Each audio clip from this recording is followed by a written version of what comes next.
pouvez passer?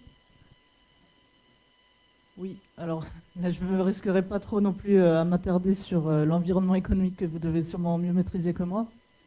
Juste dire, bon, c'est une économie à très fort potentiel, mais bon, on peut quand même noter une forte dépendance aux cultures de rente. Au niveau des atouts, surtout pour BOA Côte d'Ivoire, donc c'est l'ambition de production de pétrole et de gaz et l'importante découverte de pétrole par la société Eni. Bon, il y a eu des élections législatives en début d'année, mais qui n'ont pas eu d'impact ni sur le pays ni sur la banque, relative. Voilà, les plans de développement qui sont toujours en cours, qui sont depuis 2021, enfin le deuxième. Je vais passer aux performances commerciales. Donc, c'est une banque plus petite donc, que les deux précédentes qu'on vient de voir, donc, et qui affiche des croissances de total bilan donc, de 8% par an, donc assez soutenues. Un PNB aussi au même rythme, 8% à 41 milliards. Un résultat net dans les mêmes zones, dans les mêmes ordres de croissance, donc un tout petit peu moins à 7,6%. Donc on a vu qu'en 2019-2020, c'était un peu stagnant, mais là, cette année, la banque a bien repris. Et des fonds propres qui croient de 15% par an, donc une bonne assise financière aussi pour cette banque. Donc au niveau, donc c'est bon, comme je vous disais, c'est une plus petite banque, donc on est 12e au niveau de l'environnement bancaire ivoirien, donc avec un réseau de 41 agences, donc avec des parts de marché aux alentours de 4% en termes de dépôt et de 3% en termes de crédit. Donc cette année, malgré cette part de marché, on va dire faible, la banque a quand même fait une croissance de ses dépôts de 20%, donc supérieure à celle des crédits, et avec en maintenant un très bon mix de dépôts non rémunérés, donc à plus de 50%, donc 61%. Pourquoi? Alors au niveau des crédits, par contre, c'est un peu le point faible aujourd'hui de la banque. Hein. Donc des crédits stables alors que le secteur a fait une croissance de 10%. Aujourd'hui, pourquoi? Bon, ça s'explique surtout parce que la banque aujourd'hui a fait le choix de s'orienter plus vers les particuliers et les PME. Donc quand on regarde en nombre de dossiers, on a une croissance de 11% des crédits. Et donc elle a fortement dilué son portefeuille, donc, qui était concentré, donc les 10 premiers crédits représentaient 50% du portefeuille l'année dernière. Et ils sont dilués quand même à 39% cette année, donc ce qui est quand même assez remarquable. Et un niveau de type de placement, donc à 34% du total bilan, c'est un niveau stable, je pense, depuis quelques années. Donc, je ne m'attarde pas trop si je laisserai la parole après au DG s'il veut compléter. Donc, logiquement, donc, comme les crédits étaient soit en décroissance, soit en niveau stable, donc on a des encours moyens qui sont en baisse de 3% cette année. Malgré cela, vous voyez que la marge d'intérêt est stable, voire en croissance, donc ce qui se traduit un meilleur rendement des crédits. On a vu que les encours de titres de placement augmentaient, mais là, on peut remarquer que les revenus baissent. Donc ça, c'est dû, bon, c'est un peu technique, c'est dû à une opération donc, de trading sur les titres de placement qui a été enregistrée dans la ligne commission.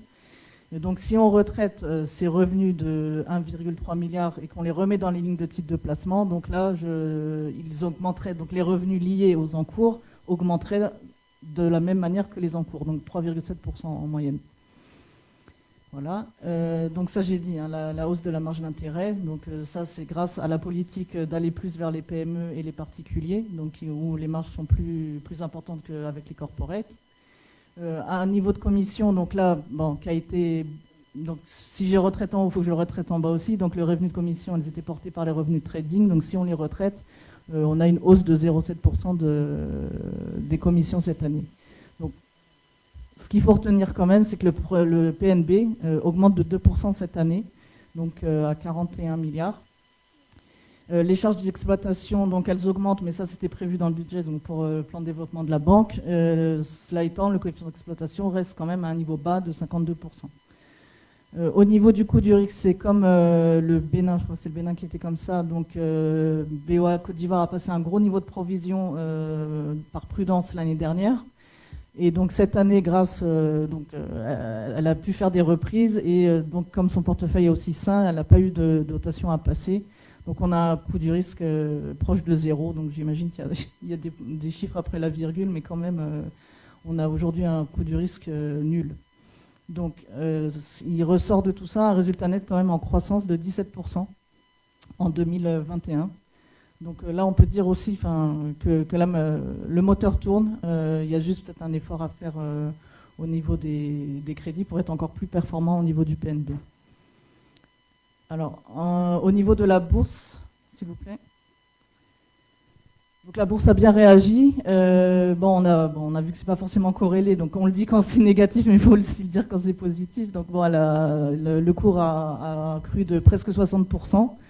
Alors que le secteur financier avait cru dans 30% cette année, 28%. Vous pouvez passer, s'il vous plaît. Donc, à l'instar des autres banques, donc le cours, avec un cours à 5800 en fin décembre, on a un price earning de 7. Donc, la banque traite à 7 fois ses bénéfices et à 1,7 fois ses fonds propres. Donc, presque la moitié moins que le secteur. Donc, voilà. Le niveau de dividende qui sera versé, donc une hausse de 19%, si c'est bien ça, en ligne donc avec les résultats de la banque. Je ne sais pas si Monsieur Listos, si...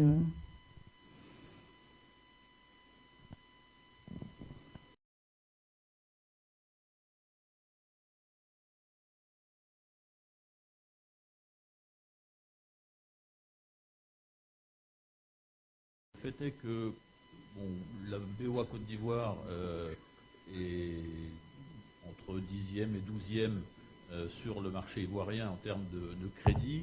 Cela se rajoutant à la réglementation bancaire qui baisse également le niveau des tickets que nous pouvons prendre sur des sociétés, fait que nous ne sommes pas un des acteurs majeurs du crédit sur la Côte d'Ivoire.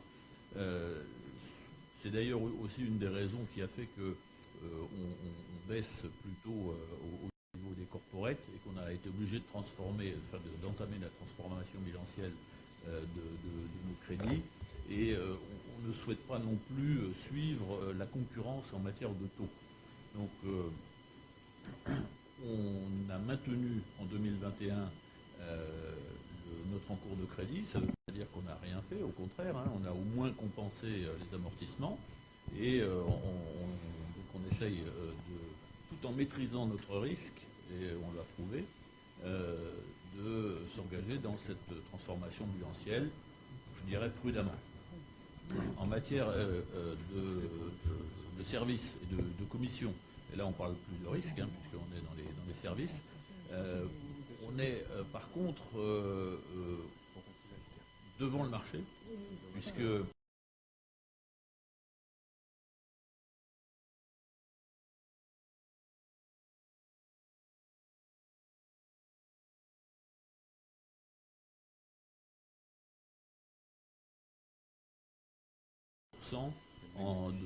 d'opérations en volume traité par notre établissement, et on poursuit dans ce sens, sachant que c'est également pourvoyeur d'amélioration des relations avec les clients, d'amélioration des ressources qui nous sont confiées, et par la suite d'ailleurs également de crédit.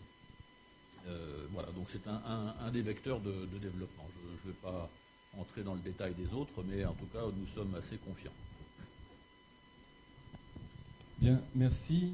On va passer à BOA Mali, si vous voulez bien mettre la slide de la régie. Mali, BOA Mali. Donc vous avancez, voilà. Le Mali, c'est le pays le